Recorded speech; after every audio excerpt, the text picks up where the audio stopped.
పరిశుద్ధ గ్రంథము నుండి వాక్యం చదువుకుందాము. దానియేలు గ్రంథము 5వ అధ్యాయము 10-11 వచనాలు చదువుకుందాం. రాజునకును అతని అధిపతులకును జరిగిన సంగతి రాణి తెలుసుకొని విందు గృహమునకు వచ్చి ఇట్లనేను, రాజు చిరకాలము జీవించునుగాక, నీ తలంపులు నిన్ను కలవరపరచనియ్యకుము, నీ మనస్సు నిబ్బరముగా ఉండనిమ్ము. 11వ వచనం, నీ రాజ్యములో ఒక మనుషుడున్నాడు, అతడు పరిశుద్ధ దేవతల ఆత్మగలవాడు. నీ తండ్రి కాలములో అతడు దైవ జ్ఞానము వంటి జ్ఞానమును బుద్ధియు తెలివియు గలవాడయుండుట నీ తండ్రి కనుగొనెను. గనుక నీ తండ్రి అయిన రాజుకు నెబుకద్నెజరు శకునగాండ్రకును గారడీ విద్య గల వారికి కల్దీయులకును జ్యోతిష్కులకును పై అధిపతిగా అతని నియమించెను. ఈ దానియేలు శ్రేష్టమైన బుద్ధి గలవాడై కలలు తెలియచేయుటకును మర్మములు బయలుపరచుటకును కఠినమైన ప్రశ్నలకు ఉత్తరమిచ్చుటకును జ్ఞానమును తెలివియు గలవాడుగా కనబడెను. గనుక ఆ రాజు అతనికి బెల్తెషాజరు పేరు పెట్టెను. ఈ దానియేలును పిలువనంపుము, అతడు దీని భావము నీకు తెలియజెప్పును. దేవుడు తన పరిశుద్ధ వాక్యమును దీవించునుగాక. ఆమేన్. చిన్న ప్రార్థన. మహిమ స్వరూపుడు అయిన మా దేవానికి వందనములు, స్తుతులు, కృతజ్ఞతలు తండ్రి. నీ పాదాల చెంతకు వచ్చి ఉన్నాం ప్రభా. నీ నోటి మాటలు వినాలనుకుంటున్నాను తండ్రి. స్తోత్రములు. మా మాటలు రుచిగలవి కావు నాయన. మా మాటలకు అపవిత్రత ఉంటుంది, మా మాటలకు నా పరిశుద్ధత ఉంటుంది తండ్రి. అబద్ధములతో కూడినటువంటి ప్రజల మధ్య మేము ఉంటూ ఉన్నాము. అబద్ధమును చెప్పేటువంటి పెదవులు కలిగినటువంటి ప్రజల మధ్యన మేము ఉంటూ ఉన్నాం. కాబట్టి నాయన పరిశుద్ధులైనటువంటి నిన్ను పరిశుద్ధమైనటువంటి వాక్కులతో మేము నింపబడాలని కోరుకుంటూ ఉన్నాం తండ్రి. స్తోత్రం. మీరు మా మధ్యకు వచ్చి మా నోటిని శుద్ధీకరించి నాయన నిప్పులతో, ఆ పట్టకారుతో పట్టినటువంటి నిప్పులతో ఆ యొక్క యోషియా గారి యొక్క పెదవులను శుద్ధీకరించినట్లుగా మా పెదవులు శుద్ధీకరించి నియమూలమైనటువంటి పవిత్రమైనటువంటి మాటలు పలుకుటకు మాకు యోగ్యత అనుగ్రహించి ఆ మాటల ద్వారా మేము స్థిరపరచబడడానికి, వినేటటువంటి వారు కూడా స్థిరపరచబడడానికి అవకాశం కలిగించి మీరు మహిమ పొందమని, వాక్యం నుండి వర్తమానం మాకు అందించమని వాక్య వర్తమానికుడయ్యన్న యేసునామమున అడుగుచున్నాను పరమ తండ్రి. ఆమేన్.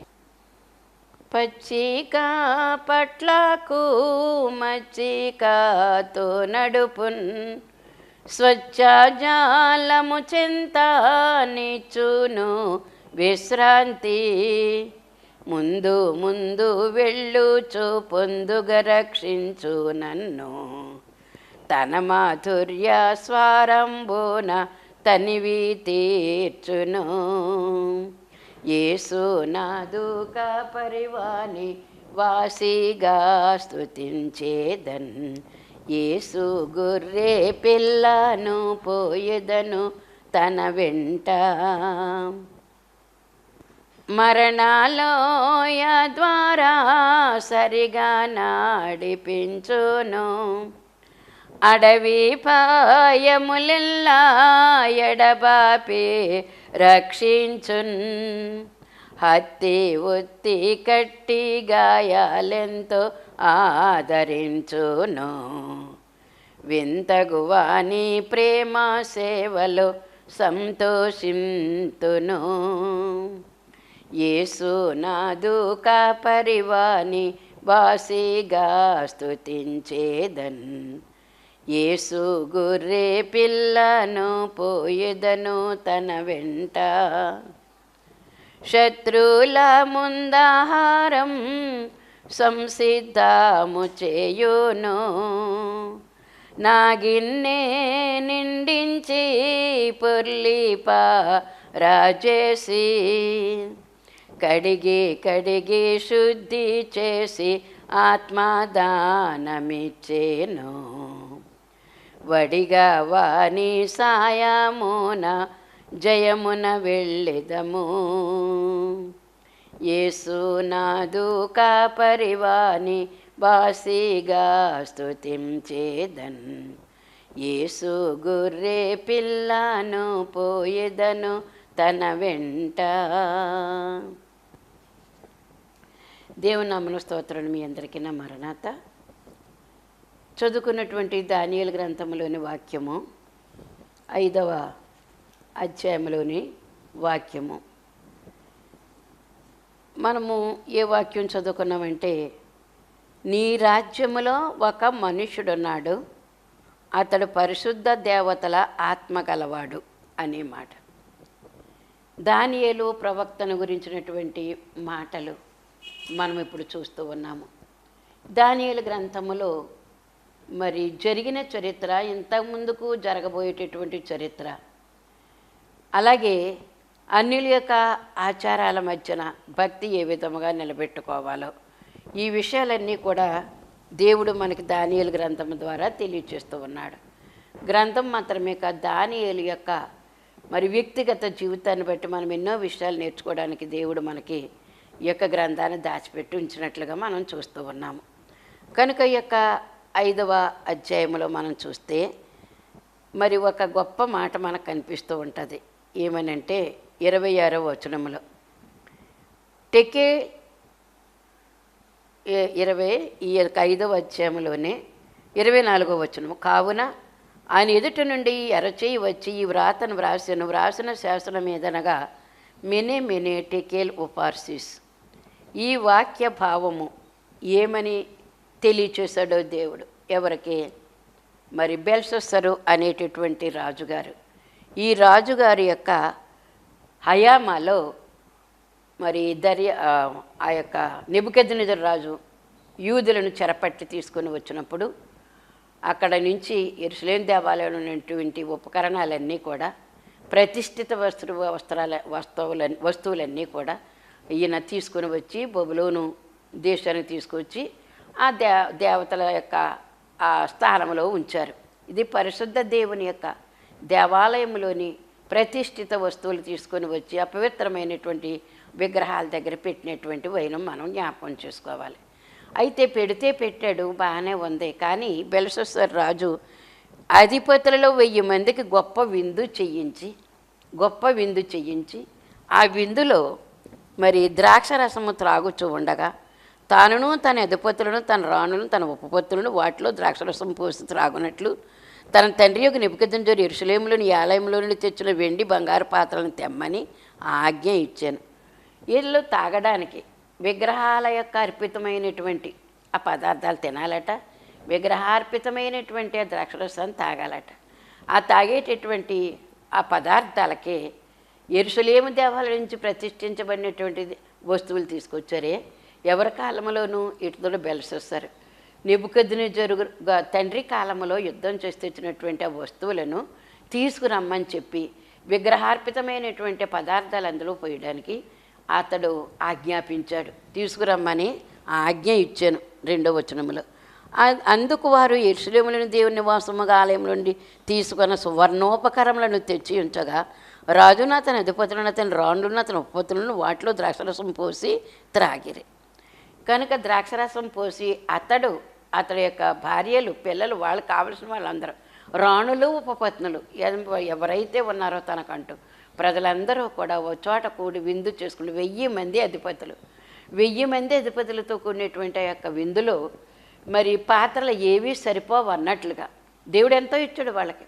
ఎంత ఇచ్చినప్పుడు కూడా మరి యెరూషలేము దేవాలయం తెచ్చినటువంటి పవిత్రమైనటువంటి ప్రతిష్ఠితమైనటువంటి వస్తువులను తెమ్మని ఆజ్ఞాపించి ఆ పాత్రలో ఈ ద్రాక్షరసం పోసుకుని వారు తాగుతూ ఉన్నారు. ఇక్కడ మనం తెలుసుకోవాల్సిన గొప్ప మర్మం ఏంటంటే, పరిశుద్ధమైనటువంటి దేవుని యొక్క దేవాలయంలో ఉన్నటువంటి వస్తువులన్నీ కూడా పరిశుద్ధుడైనటువంటి యెహోవా నామమున అక్కడ ప్రతిష్ఠితం జరిగింది. ఇప్పుడు ఇక్కడ వీరేం చేస్తున్నారు? అపవిత్రమైనటువంటి విగ్రహార్పితమైనటువంటి పదార్థాలు పరిశుద్ధమైనటువంటి దేవుని యొక్క మరి ఆ పాత్రలలో పోసి తాగుతూ సంతోషిస్తూ ఉన్నారు. వారు విందు అర్పిస్తూ ఉన్నారు. వారు ఏం చేస్తున్నారో తెలియదు.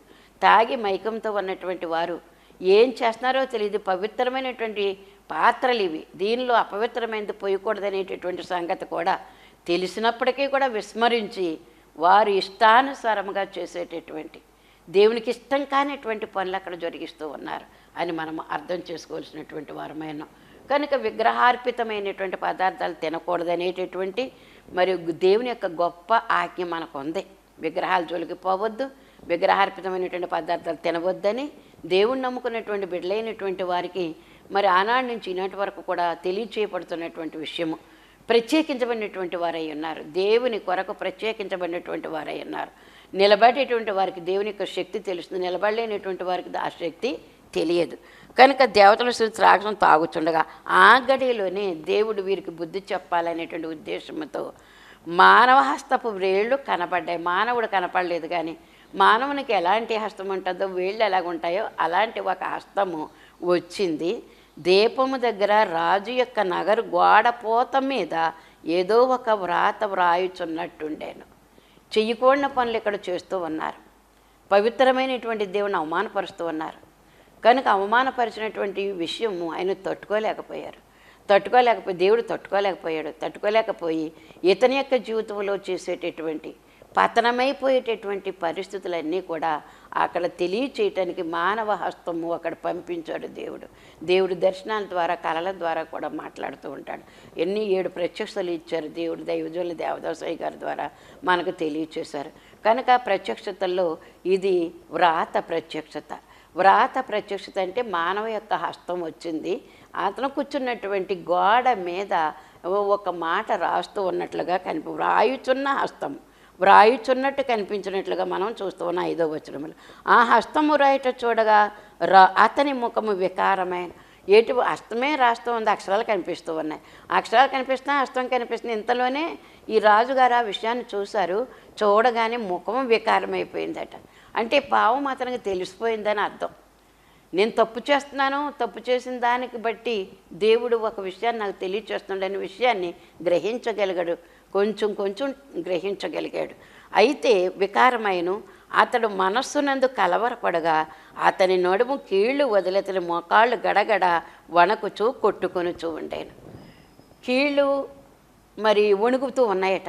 వణుకుతూ ఉండేటటువంటి ఆ సందర్భంలో నడుము జారిపోయింది, కీళ్ళు వసిలిపోయాయి. ఇంకా మనిషికి కీళ్ళు లేకపోతే ఇంకా మనిషి నిలబడలేడు, ఒక గాలి తిత్తువలే ఉంటుంది. కనుక ఈ శరీరానికి ఎముకలు బలము, మరి ఎముకల్లోనికి బలము ఆ యొక్క మూలుగు ఉంటేనే బలమవుతుంది. ఆ యొక్క ఎముకల్లో కూడా మోకాళ్ళు గడగడ వణుకుచూ కొట్టుకొనుచూ ఉండేను.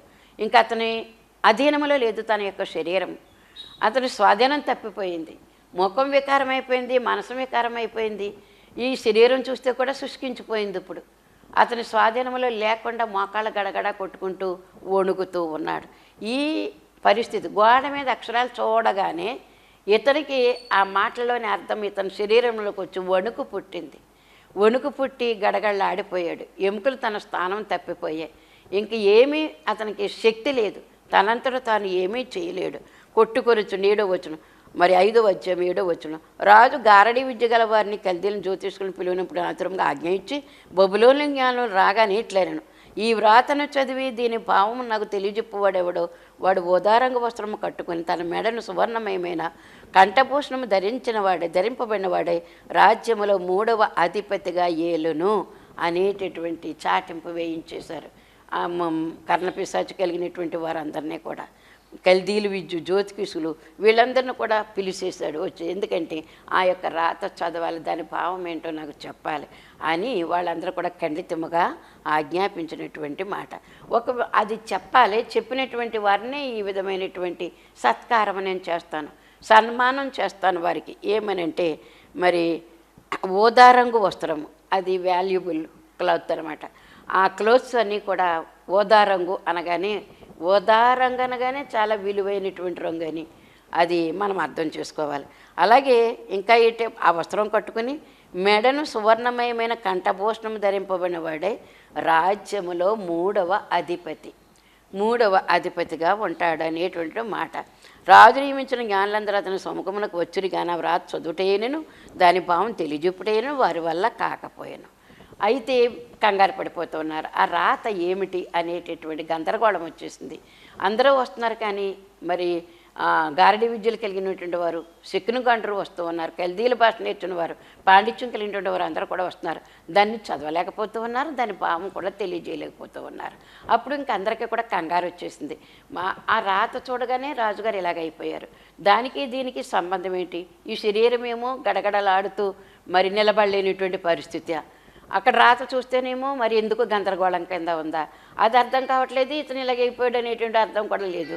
ఈ అర్థం కానిటువంటి పరిస్థితుల్లో మనం చూసినట్లయితే అక్కడ అందరూ కూడా గందరగోళం అయిపోతూ ఉన్నారు. వచ్చినటువంటి వారు అందరూ కూడా గారడీ విద్య కలిగిన వారు, శిక్కున గంటరు, కల్దీలు విద్య నేర్చుకున్నటువంటి పాండిత్యం కలిగిన వారు అందరూ కూడా వాళ్ళందరూ కూడా కంగారెత్తిపోతూ ఉన్నారు.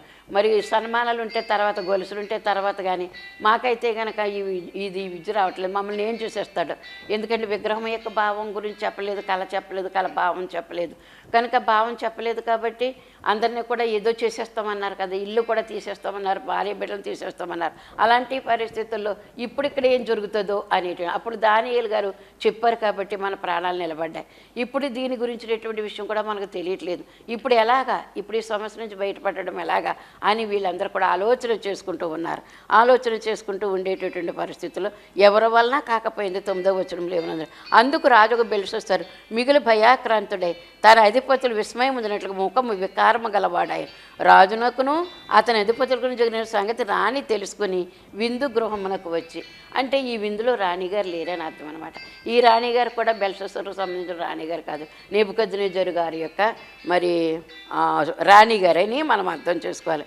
వచ్చి ఇట్లా ఏంటంటే రాజునకు అతని అధిపతులకు జరిగిన సంగతి రాణి తెలుసుకుని, అంటే విందు గృహంలో ఆమె లేరు, ఆమె అంతఃపురంలో ఆమె ఉన్నారు. ఈ గందరగోళం జరుగుతుందన్న సంఘటన ఆవిడకి సమాచారం వెళ్ళింది, ఆయవారి ద్వారా వెళ్ళింది. అప్పుడు ఆ విషయం తెలుసుకొని అప్పుడు చెప్తూ ఉన్నాడనమాట. ఏనంటే 11వ వచనంలో మరి వచ్చింది ఆమె విందు గృహానికి వచ్చి, రాజు చిరకాలము జీవించునుగాక, నీ తలంపులు నన్ను కలవరపరచనీయకము, నిన్ను కలవరపరచనీయకు, నీ తలంపులు నిన్ను కలవర పెట్టేస్తున్నాయమ్మా, కొంచెం నువ్వు సౌమ్యంగా ఉండు, శాంతముతో ఉండు, నెమ్మదిగా ఉండు, చిరకాలము జీవించాలి నువ్వు, నిన్ను నీ తలంపులు కలవరపడనివ్వకూడదు.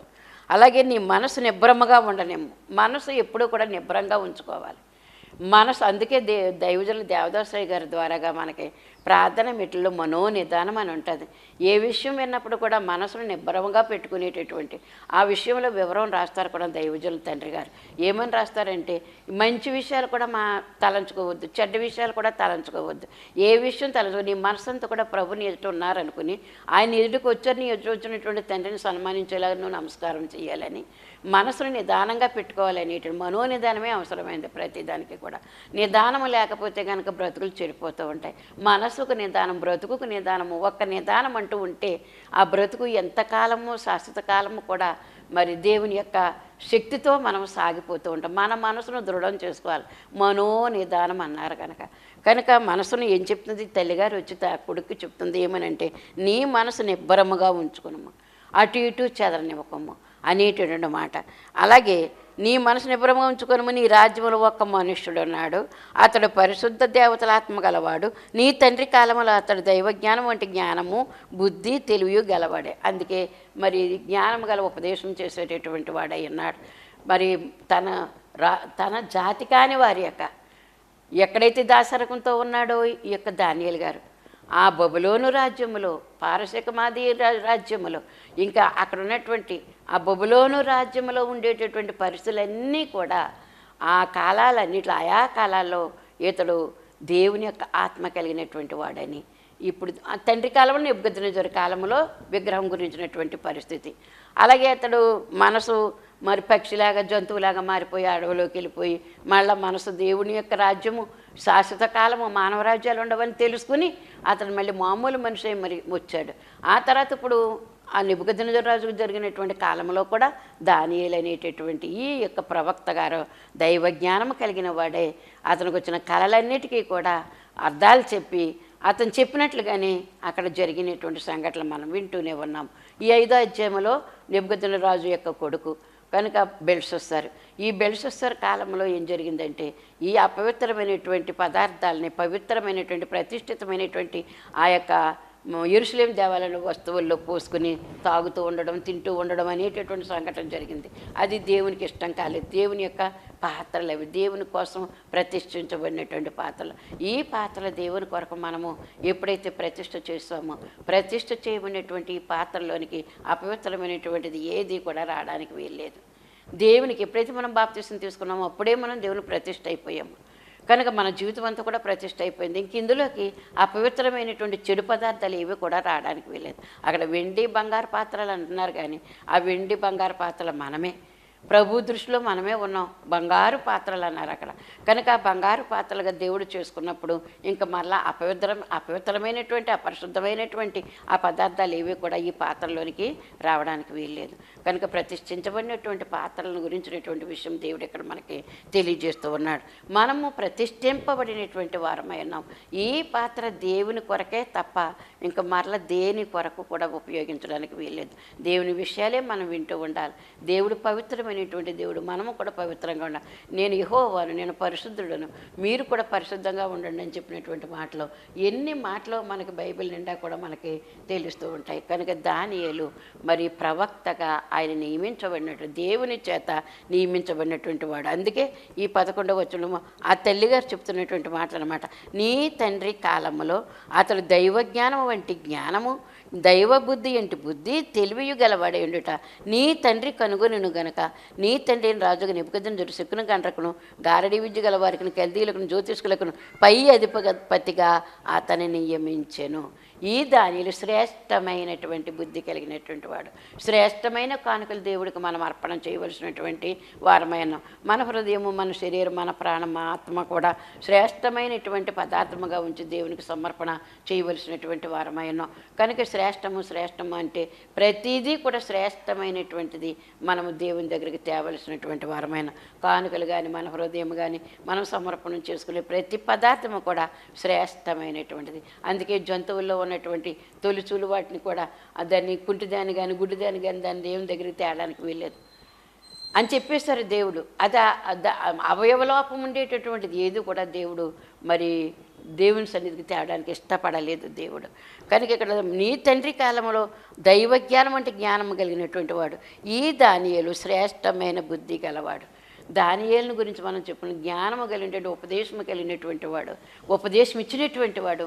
ఎవరికి రాజులైనటువంటి వారందరికీ కూడా ఉపదేశం చేశాను. అతను ఉన్నాడు కాబట్టి అతను నువ్వు రప్పించయ్యా, రప్పించి అతడు ఏం చెప్తాడో, ఈ వ్రాత గోడ మీద వ్రాత యొక్క అర్థం ఏం చెప్తాడో రప్పించు అని తల్లిగారు చెప్పినటువంటి మాటకి అప్పుడు వారు దానియేలు 13వ వచనములో 5వ అధ్యాయము దానియేలు గ్రంథము అతడు పిలువనంపించుని. అతడు రాగా రాజు ఇట్లే నేను ఏమని, రాజుకు నా తండ్రి యోదయలో నుండి ఇక్కడికి తీసుకుని వచ్చిన చెర సంబంధము యూదులలో నుండు దానియేలు నీవే కదా. ఎంత వివరణ చెప్తున్నారో చూడండి. తెలుసు నా తండ్రి కాలంలో ఇక్కడికి చెరగా తీసుకొచ్చారు కొంతమంది, మరి యూదా బిడ్డలను తీసుకుని వచ్చారన్న సంగతి తెలుసు. ఆ దేవలను ప్రతిష్ఠించబడినటువంటి వస్తువులు తెచ్చారని కూడా తెలుసు. అందులోనే తాగాలని కూడా తెలుసుకుని ఉన్నాడు. ఎందుకంటే ఇది విపరీతమైనటువంటి బుద్ధి. అందుకే చెడుకాలం వచ్చేసరికి ఈ విధమైనటువంటి కార్యక్రమాలు జరుగుతూ ఉంటాయి. అది మనకెందుకు, యెహోవా దేవునికి ప్రతిష్ఠితమైనటువంటి వస్తువులు, అందులో మనం ఏమాత్రం కూడా తీసుకోకూడదు, ముట్టుకోకూడదు అనేటువంటి విషయం తెలుసుకున్నటువంటి వాడై ఉంటే కనుక ఇలాంటి పరిస్థితి రాకపోను. ఎందుకంటే అతని యొక్క మరి బుద్ధి కూడా ఏమైందంటే పాడైపోయింది అనమాట. రాజుగారి యొక్క బుద్ధి పాడైపోయింది. ఎందుకు పాడైపోతారో, ధనాన్ని బట్టి పాడైపోతారు. కనుక ఆ ధనము ఎక్కువైతే ఎప్పుడైతే ఉందో గృహంలోను శరీరంలోను, ఆ ధనము ఐశ్వర్యం ఎప్పుడైతే ఉందో మరి విర్రవీగుతనం వచ్చేస్తుంది అనమాట. నాకంటే గొప్పవాడు ఎవడో లేడు అనుకుంటారు, నేనే గొప్పవాడిని అనుకుంటారు. ఇంకా దేవుడు అంటే మర్చిపోతారు, దేవుని యొక్క విధులు కూడా మర్చిపోతూ ఉంటారు. ఇంకా ఆదివారం అని సోమవారం అని ఉండదు. నా కడుపే దేవుడు అని ప్రవక్తలైన వాళ్ళు ఉన్నారట, కొంతమంది ప్రవక్తలు. కనుక ఈ విధంగా మనం చూసినట్లయితే కనుక వారి శరీరాన్ని, వారి జీవితాన్ని వారే పాడు చేసుకునేటువంటి వారై ఉన్నారు.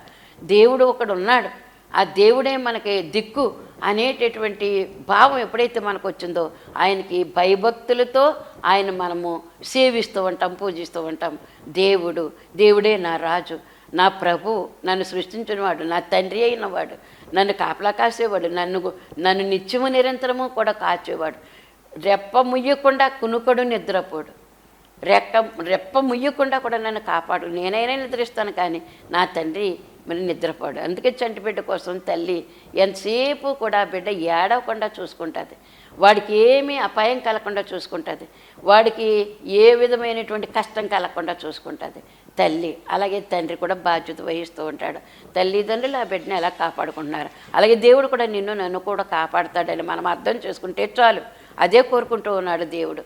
నేను పుట్టించినటువంటి నన్ను మర్చిపోయినటువంటి జనం ఈ జనము అని అంటున్నారు. ఇశ్రాయేలే మర్చిపోయినటువంటి వారై ఉన్నారు.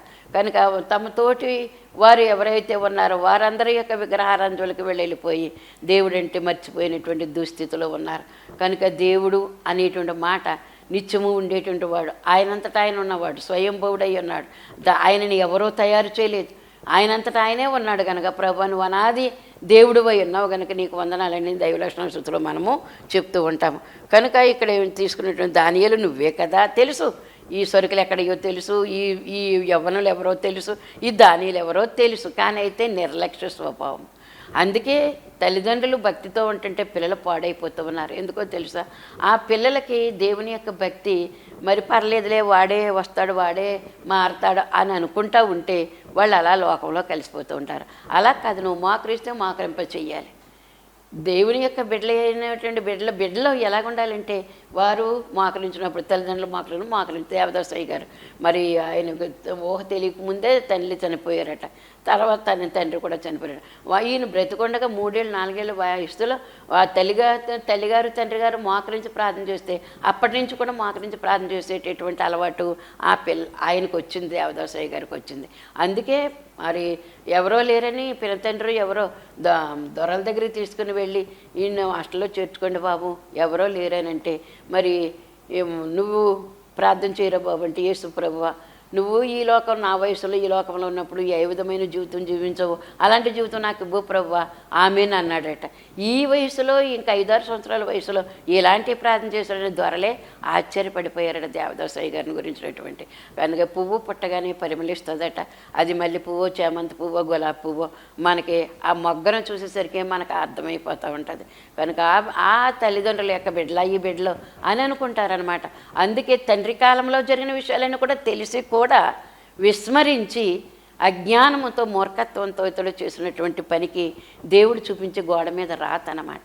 మానవ హస్తంలాగా వచ్చింది, రాసి చూపించినటువంటి మాట. అందుకే 14వ వచనంలో ఏమన్నారంటే, దేవతలాత్మయు వివేకమును బుద్ధియు విశేష జ్ఞానమును నీ యందున్నవని నిన్ను గూర్చి వింటిని, ఈ వ్రాత చదివి దాని పావం తెలియజెప్పవలని జ్ఞానులను గరడి విద్య గలవారిని అన్నీ అడిగాను, కానీ వారు తెలుపలేకపోయారు. అంతర్భావములను దేవుని గురించిన విషయాలు, దేవుని బిడ్డల గురించిన విషయాలు ఈ యొక్క బెల్షస్సర్ ఎనిమిదిగా చెప్తున్నాడు 16వ వచనంలో, అంతర్భావములను బయలుపరచుటకును. అంతర్భావం అంటే రహస్య విషయాలు, అంతరంగంలో ఉండే విషయాలు. అంతర్విషయాలు అంటే లోపల భావములు అనమాట. బయలుపరచుటకును, కఠినమైన ప్రశ్నలకు ఉత్తరం ఇచ్చుటకును. కఠినమైనటువంటి మరి డిఫికల్ట్ క్వశ్చన్స్ ఉంటాయి కనుక ఆ యొక్క ప్రశ్నలకు కూడా సమాధానం చెప్పేటటువంటి శక్తి నీ దగ్గర ఉన్నదని, నీవు సమర్థుడవని. ఎందుకంటే దేవుడు సమర్థుడు గనక ఏం చేయడానికైనా సమర్థుడు ఏమైనా చేయగలవు కనుక నువ్వేమైనా చేయగలవు. స్థిరపరచగలవు, పడగొట్టగలవు, నాటగలవు, పెళ్ళగించగలవు. కనుక కట్టుటకు పడగొట్టుటకు కూడా సామర్థ్యం ఉంది నీ దగ్గర, సమర్థుడవు. అయితే ఇప్పుడు ఇతడేమన్నాడంటే నీ దేవుడు సమర్థుడు అని కడుపులో ఒప్పుకుంటూ కూడా నీవు సమర్థుడవట. బిడ్డ చెప్పడానికి నీకు సమర్థత ఉంది నేను విని ఉన్నాను. ఈ వ్రాతను చదువుటకును దాని భావం తెలియజెప్పుటకును నీకు శక్యమైన ఎట్లా నీవు ఉదారంగ వస్త్రం కట్టుకొని మెడను సువర్ణ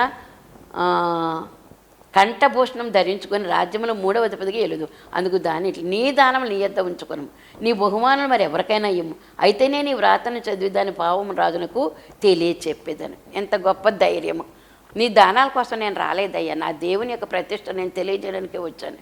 దేవుని కొరకు ప్రయాసపడేవాడినే తప్ప నీ దానాలు నేను తీసుకోవడానికి కాదు. నీ దానాలు నాకు అక్కర్లేదు. నీ దానములన్నీ బహుమానులన్నీ కూడా ఎవరికన్నా ఇచ్చుకో, నాకు అక్కర్లేదు అవన్నీ కూడా.